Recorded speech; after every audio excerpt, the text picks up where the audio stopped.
ഇപ്പോൾ വരുന്ന മറ്റൊരു വാർത്തയിലേക്ക് കിടപ്പ് രോഗിയും വൃദ്ധനുമായ അച്ഛനെ ഉപേക്ഷിച്ച മകൻ കുടുംബസമേതം മുങ്ങി. ഏരൂർ വൈമതിയിലാണ് സംഭവം. ഭക്ഷണവും വെള്ളവും കിട്ടാതെ ഷൺമുഖൻ എന്ന വൃദ്ധൻ ദുരിതാവസ്ഥയിലാണ്. 24 മണിക്കൂറോളം ഈ വൃദ്ധൻ ആ വീട്ടിലുള്ള കാര്യം മറ്റാരും അറിഞ്ഞിട്ടില്ല എന്നൊരു കാര്യം കൂടിയുണ്ട്. ചേതൻ സാജൻ ചേരുകയാണ്. ചേതൻ, വളരെയേറെ ദുഃഖകരമായിട്ടുള്ള വാർത്ത തന്നെയാണ്. ഇപ്പോൾ ഈ വൃദ്ധന്റെ അവസ്ഥ എന്താണ്?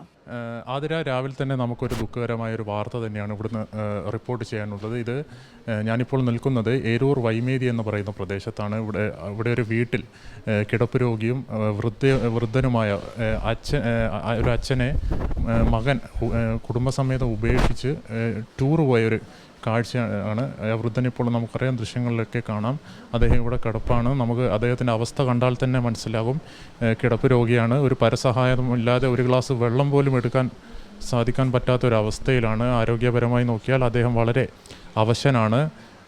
ഒരു വെള്ളം പോലും കുടിക്കാൻ പറ്റാത്തൊരു സാഹചര്യമാണ്. അതുപോലെ തന്നെ അദ്ദേഹം ഇപ്പോൾ ഏറെ ആരോഗ്യ പ്രശ്നങ്ങളും അനുഭവിക്കുന്നുണ്ട്.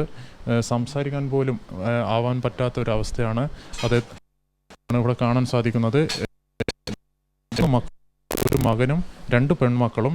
മകനാണ് ഇദ്ദേഹത്തിൻ്റെ പരിചരണവും മറ്റും നോക്കുന്നത്. ഈ ആദ്യം ഇവിടെ ഈ ഹൗസ് ഓണർ വിചാരിച്ചത് ഈ മക്കൾ ഉപേക്ഷിച്ച്